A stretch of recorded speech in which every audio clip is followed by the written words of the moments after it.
আমরা তিস্তার চায়নাকে ডেকে না চিকেন নেক চাইটা ধরবো। ভারত বড় দেশ, আমাদের ঘিরা আছে। হুরে বাবা, হ্যাঁ আমাদের খায়া ফেলবে। হ্যাঁ জিনা, ভারত আমাদের ঘিরা নাই, আমরা ভারত দিয়ে বেষ্টিত না। ভারত বরং চারিদিকে শত্রু রাষ্ট্র দিয়ে বেষ্টিত।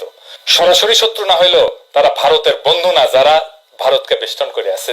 ম্যাপটা খুলে দেখেন, একদিকে পাকিস্তান, চীন, নেপাল, বাংলাদেশ, আর ওইদিকে মায়ানমারের গণতন্ত্রকামীরা জিতে গেলে ওরা বাম্বু দেবে ইন্ডিয়াকে সকাল বিকাল।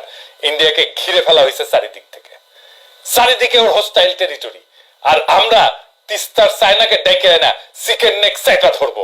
15 বছর ফ্যাসিবাদের ঘানি টানাইছে ইন্ডিয়া, এইটার মূল্য ইন্ডিয়াকে চুকাইতে হবে কড়ায় গন্ডায় আগামী 50 বছর ধরে। একটা কবিতা ছিল, মুক্তিযুদ্ধের সময় লেখা হয়েছিল, সেই কবিতা আমরা আবার পড়বো। তুমি আমার আকাশ থেকে সরাও তোমার ছায়া, তুমি বাংলা ছাড়ো।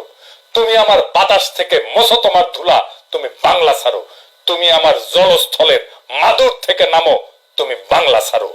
শত্রু দেশের সাথে কোনো ডিলিংস না, ইন্ডিয়ার সাথে কোনো ডিলিংস না।